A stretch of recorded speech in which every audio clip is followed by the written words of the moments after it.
There's something that lives deep inside your engine, something you'll probably never see unless you tear one apart. But it handles thousands of pounds of force, it moves up and down thousands of times per minute, and it literally converts combustion into crankshaft rotation. Okay, that was a little bit intense. But today we're talking about pistons and connecting rods.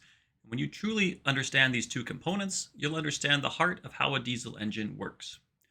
We're not just naming parts, we're going to talk about how pistons are designed, why diesel pistons are different than gas, and what connecting rods actually deal with under load. But let's start at the beginning, because at its most basic level, the piston has three jobs. Number one, to seal the combustion chamber. Number two, to transfer the combustion force to the connecting rod. And number three, to help manage heat. Inside something like a Cummins ISB 6.7 liter, peak cylinder pressures can exceed 3,000 psi under heavy load. That's a massive amount of force pushing down on a piston crown roughly 4 inches in diameter. So let's put that into perspective. Force equals pressure times area. That 4-inch bore has roughly 12.5 square inches of area. So 3,000 psi times 12.5 inches squared gives us roughly 37,500 pounds of force. That's, for my Canadian and American friends, where 2,000 pounds equals 1 ton, nearly 19 tons pushing down on that piston every single power stroke. And that force has to go somewhere. That is where the connecting rod comes in. But we'll get there in a minute. Because first, we're going to break down piston construction, starting with the piston crown. The crown is the top of the piston, where combustion happens. Diesel pistons usually have a combustion bowl. This bowl is engineered into a design called a reentrant lip design, which can increase the air-fuel mixing, along with a thick reinforced crown. Like gas engines, diesels rely on fuel spray pattern and bowl shape to mix that fuel with the compressed air.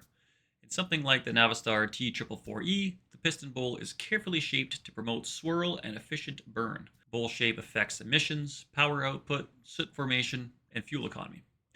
Next, we will discuss the ring lands.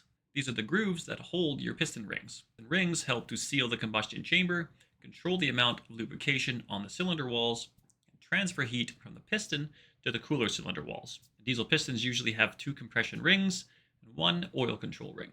The top ring especially takes insane heat and pressure. That's why diesel pistons often use keystone rings, which are slightly tapered to help break up carbon and soot deposits. They may also be made of hard anodized grooves, and if ring lands crack, compression is gone. Blow-by increases, oil consumption rises, all bad things, of course. Next is the piston skirt. No, not that kind of skirt. The skirt keeps the piston aligned in the cylinder. It is the lower cylindrical portion below the ring lands. It guides the movement of the piston in the cylinder. If it's too tight, it can scuff the cylinder walls. If it's too loose, you can get piston slap. This is a mechanical knocking or noise due to too much clearance between the cylinder wall and the piston skirt itself. Diesels often use something called cam-ground pistons, which means the piston is not perfectly symmetrical and round when viewed from the top. It may be slightly oval-shaped and out of round to deliberately help with expansion as the parts heat up. They may also use barrel-shaped skirts where the center of the piston is a bit wider than the top and the bottom when viewed from the side. This helps with heat expansion again, along with good piston-to-cylinder wall contact. Which leads us to materials. Most modern diesel pistons are cast aluminum or forged aluminum, while some heavy-duty applications use steel pistons. But why aluminum? Well, it's lightweight, it allows for good heat transfer, and it has a lower reciprocating mass. But there is a trade-off. Aluminum expands a lot with heat. That's why cold diesel engines can sound slightly noisy until they've warmed up. This can be due to that piston slap we mentioned earlier before the engine has warmed up properly and the piston has expanded. Now, some heavy-duty engines, especially in high-output commercial applications, may use steel pistons, however. They do this for better durability, reduced thermal expansion, and higher pressure handling. These steel pistons allow for tighter tolerances because they expand less than the aluminum pistons we just talked about. Let's get into another major engine part called the connecting rod. It's often called the unsung hero of the engine. Well, not really, I might have just made that up. But while the piston directly handles the combustion acting on it, the connecting rod handles violence. Its job is to convert that linear motion, movement of the piston up and down, into rotational motion through the crankshaft. And every time the piston goes down, the rod pushes the crank. Every time the piston comes back up, the rod gets yanked. And here's what most beginners don't realize. The connecting rod experiences both compression and tension. On the power stroke, it's in compression as it's being pushed down hard by the combustion pushing down on it. At high RPM, during the exhaust intake transition, however, it's in tension. The piston is traveling up to get those exhaust gases out, and then it is immediately ripped back down hard as the intake stroke starts. And tension is what breaks rods. So let's look at the anatomy of a connecting rod, starting with the small end. This connects to the piston via the wrist pin. The wrist pin is often held in with snap rings. And the big end, well, this bolts around the crankshaft journal with crankshaft bearings. And the structural body of the rod, well, that's called the beam. Common designs for connecting rods can include I-beam rods or H-beam rods, and the caps that mount to the crankshaft are also commonly fracture split caps. Fracture split rods create perfectly matched surfaces between the cap and rod body. This allows for a stronger alignment and less machining error. However, they're also not interchangeable whatsoever. Now let's discuss something called the rod ratio. Rod ratio equals the connecting rod length divided by the crank stroke. But why does this matter? The rod ratio affects the piston dwell time at top dead center, the side loading on the cylinder walls, and engine smoothness, along with RPM capability. These are all factors that engineers have to take into consideration when designing rods and pistons in an engine. But let's talk about what can go wrong with these parts, starting with melted pistons.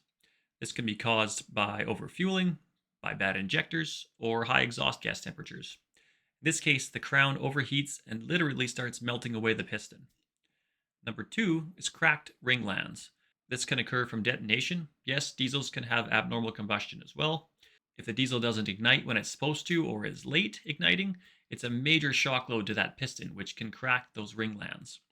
Excessive boost can also raise cylinder pressures and heat, resulting in cracked ringlands. Once a ringland cracks, compression drops fast. Number 3 is bent connecting rods. This usually comes from hydrolock. This happens when a liquid, which cannot be compressed, enters the combustion chamber. As the piston and connecting rod travel up, they hit that liquid wall, and the weakest link is often the connecting rod. The liquid may be water if the intake system has taken in a bunch of water, but more commonly, it'll be a slow leak of coolant from a blown head gasket entering the cylinder while the engine is off, or a failed injector dribbling in fuel over time. It may also be caused by excessive cylinder pressure or too much timing advance. So when changing injectors, make sure to suck out all that excess liquid that ends up in your cylinder to prevent hydrolock.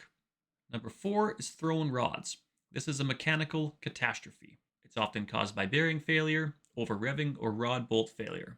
If a bearing fails, the rod and crankshaft journal stop smoothly rotating together, they become one, and the force of the engine breaks off the connecting rod while the engine is still rotating. Now, this broken rod acts like a wrecking ball inside the engine and can smash through the side of the engine block.